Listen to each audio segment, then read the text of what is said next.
Finalmente, hein, galera? Acho que essa vai ser a primeira vez que eu posso afirmar que eu assisti a um episódio de Demolidor Renascido e eu senti que estava vendo uma série próxima da versão original lá da Netflix. Pela primeira vez, a Marvel Studios e a Disney conseguiram resgatar o espírito daquela série fenomenal. Vocês sabem, como eu sempre trouxe aqui pra vocês, desde a primeira temporada, que o grande problema dessa série, principalmente lá na primeira, foi o remendo que eles fizeram, né? Trocaram as rodas do carro com o carro em movimento, e isso resultou numa temporada muito esquisita, muito estranha mesmo. Só que agora na segunda temporada a gente continuava tendo os mesmos problemas, que dessa vez não eram remendos, só que era uma espécie de herança da primeira temporada, porque era tudo muito superficial, até o terceiro episódio. Só que agora nesse quarto episódio da segunda temporada eu tenho que admitir pra você aí que sim, eu curti pra caramba, eu fiquei empolgado. Claro, se você já assistiu a esse episódio, eu quero saber a sua opinião, porque nesse vídeo nós vamos falar sobre tudo o que aconteceu nesse episódio 4 e também falar sobre o futuro da série. Só antes, um recado muito importante. Você quer fazer uma renda extra trabalhando online? Muita gente hoje quer ter uma renda extra, mas acaba travando porque não sabe por onde começar. E agora, com a inteligência artificial, tudo fica muito mais fácil e muito mais acessível. Então você precisa aproveitar essa ferramenta incrível que é a IA para começar a ganhar dinheiro também. Hoje já tem muita gente vendendo todos os dias usando plataformas como o Mercado Livre, mas muitas pessoas ainda tentam fazer isso do jeito mais difícil, apostando no achismo, principalmente na hora de criar anúncios que vendem. E é aí que entra a nossa parceira aqui, a Vendamax AI. Essa ferramenta, pessoal, cria anúncios completos em segundos, com título otimizado, palavras-chave, sugestão de preço baseada no mercado e ainda analisa seus concorrentes para te mostrar o que pode melhorar. Ou seja, com a Vendamax AI, você não precisa mais ficar no escuro sem saber se está fazendo certo ou não. Essa ferramenta já te entrega tudo pronto, te entrega o caminho a seguir. Então eu vou deixar o link aí na descrição e também no primeiro comentário fixado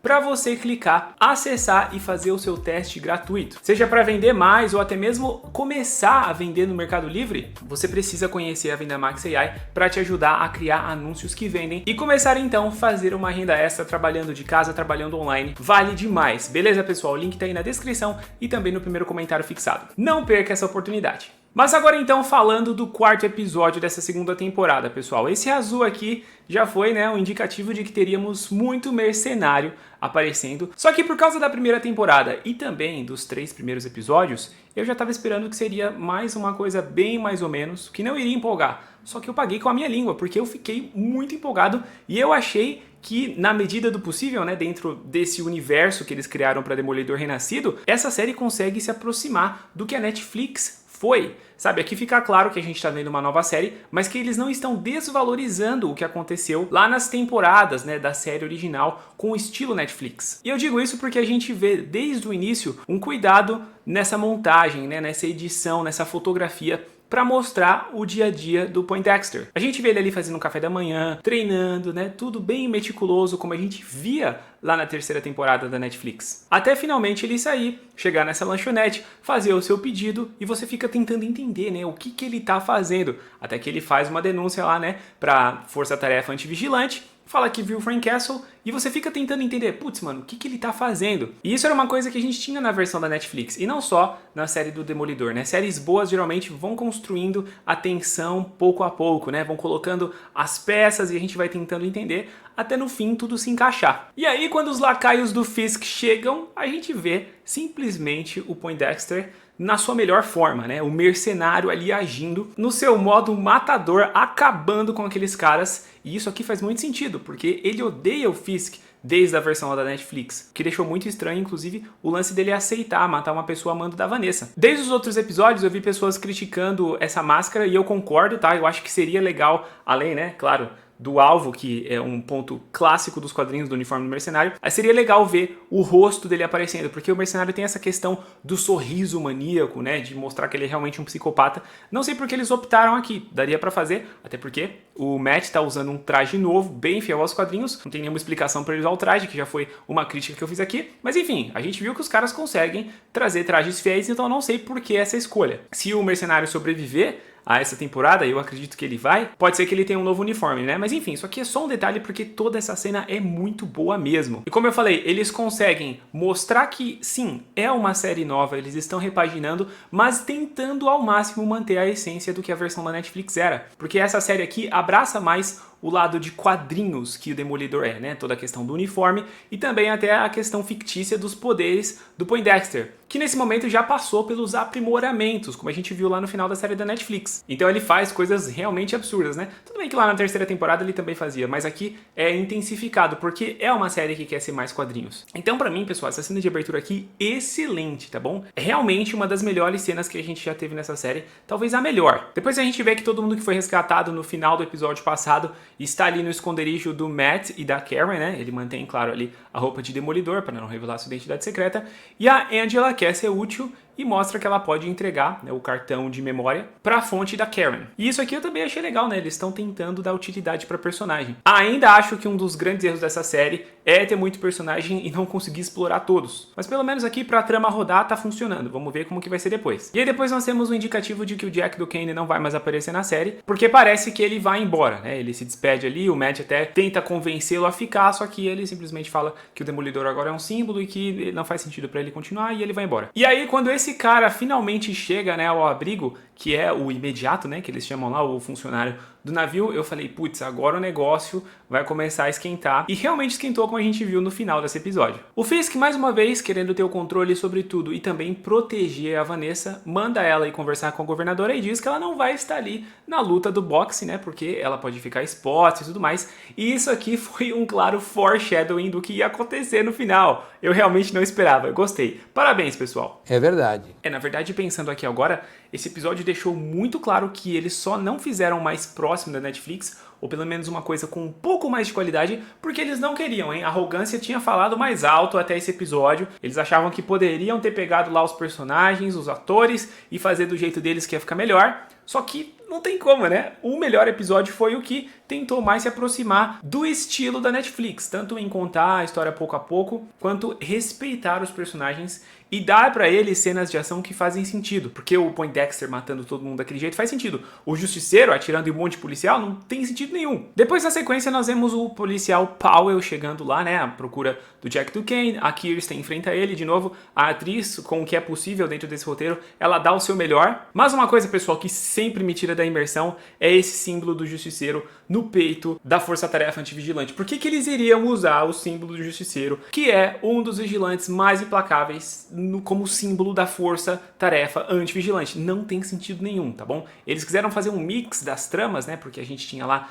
aquele lance dos policiais fazerem justiça com as próprias mãos e o Fisk usar isso, mas eles tinham que ter abandonado esse negócio, simplesmente. O que deixa tudo mais contraditório, inclusive, né? Eu vou ter que fazer uma crítica aqui, sinto muito, com o início do episódio que o Poindexter ligou e fez aquela denúncia. Ó, o Justiceiro tá aqui, o Frank Castle. E a força-tarefa chegou lá, armada até os dentes para pegá-lo. Então isso aqui é um furo ridículo. Eu não sei se eles estão querendo substituir o lance dos Thunderbolts nos quadrinhos que o Fisk usa lá, né? Durante o Devil's Reign, que ele é o prefeito e tudo mais. Sei lá, mas isso aqui sempre me tira da imersão, é um detalhe inaceitável. Depois a gente vê o Salsicha do Scooby-Doo mais velho enfrentando o Fisk mais uma vez. Eu acredito que esse cara vai acabar morrendo porque ele peita demais o Rei do Crime. Eu acho que isso aqui não vai acabar bem. Inclusive o Buck mata, né, 2 dos capangas dele. Então, eu acho que esse cara vai acabar morrendo no final também, mas eu acho que ele vai dar trabalho pro Rei do Crime, tá bom? Ainda tá meio obscuro o que ele tá querendo. Claro que eles têm um negócio, ele quer mostrar pro Fisk poder, mas eu não sei, né? O Fisk é conhecido por passar a perna em todo mundo e está sempre acima nesse xadrez do crime. A conversa entre a Vanessa e a governadora também foi um ponto bom desse episódio, embora eu não tenha me convencido de que ela se convenceu apenas pela figura da Vanessa, sabe? Porque ela não gosta do Fisk e ela meio que passou um pano. Eu achei que ela ia enfrentar mais o Fisk e pelo jeito não vai. Então isso aqui pra mim é um erro, tá bom? Mas como eu falei, dentro do que a gente já tem na série, nessas limitações que a própria série colocou nela mesma, até que tá bom isso aqui, dá pra relevar.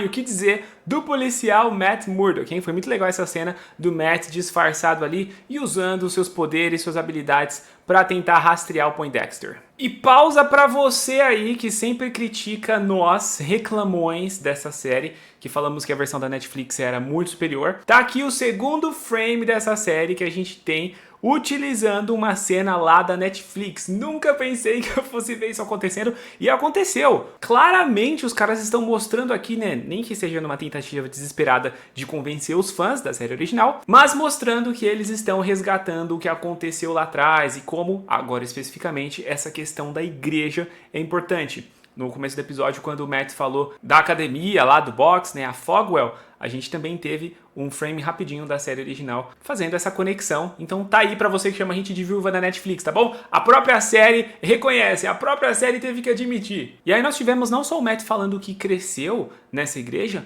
como também ele fazendo uma reza, que é um ponto muito importante pro personagem e que a Disney estava tratando de maneira superficial. Claramente aqui eles quiseram fazer essa referência e resgatar algo que a Netflix trabalhou tão bem. Então tenho aqui que reconhecer minhas palmas. Aí o Matt conversa com o padre e tal, né? Vai reunindo ali as informações que ele tem do Poindexter e saca que ele tá ali o tempo todo morando na frente da igreja. E aí, galera, a cena dos dois simplesmente absolute cinema, absolute demolidor, tá? Nada a acrescentar. Realmente uma cena muito bem trabalhada. Como eu falei, as cenas de ação eram as únicas coisas boas realmente pra mim nessa série até agora. Só que dentro desse contexto, vendo o Matt indo atrás do mercenário, vendo o mercenário aos poucos, conduzindo as coisas para alcançar o seu plano, é muito mais satisfatório de ver. E essa cena realmente foi boa, eu fiquei empolgado. Inclusive, né, mais uma chamada ali para a série anterior, a gente tem o CD, né, o Discman, que ele joga, né, o CD inclusive contra o Demolidor, que é uma referência, né, à série passada que ele colocava o fone dele lá quando ele estava atormentado,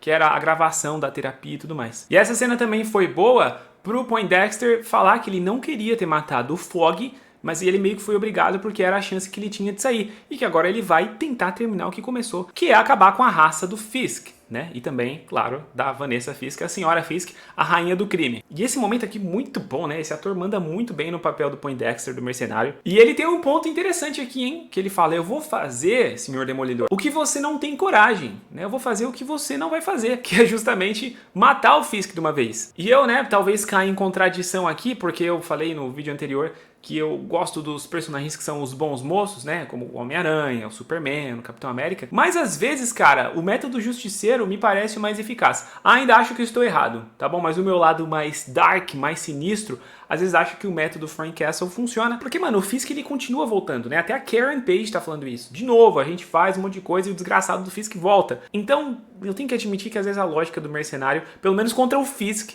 eu tenho que concordar, porque é a mesma lógica do Justiceiro, tá bom? Tô usando aqui o Frank Castle pra amenizar o meu discurso. E aí, pessoal, quando o Imediato aqui faz a denúncia dele, a gravação dele, eu falei, putz, eles vão ter uma coisa muito boa contra o Fisk. Mas aí depois, quando os agentes federais pegam ele, começam a transportar, eu falei, ixi, vai acontecer igual lá na série da Netflix, mais uma vez, né? O Fisk tem o controle de basicamente tudo e é muito difícil escapar a rede, a organização criminosa dele. Porque o Buck vai lá, simplesmente, e apaga o cara, apaga os agentes. Então, pelo menos, testemunhar ele não vai, igual acontecia lá, né, na série da Netflix. Mas a gravação pelo menos tem, eles vão tentar usar isso de alguma forma, né? Mas vão também ter que tentar usar alguma outra coisa, porque isso não vai ser suficiente para derrubar o Fisk, né? É apenas uma denúncia, uma gravação, eles não têm os registros, como ele falou nessa denúncia mesmo. Então é muito interessante, porque essa aqui é a mid-season, né? É a metade da temporada, e a gente vê que o Fisk tá com tudo muito bem amarrado. Quer dizer, não exatamente tudo, porque a gente vê ele ali, né, descontando a raiva no cara, uma cena muito bem feita, tá bom? No box ali. Não é uma referência aos quadrinhos, só se for uma coisa muito underground,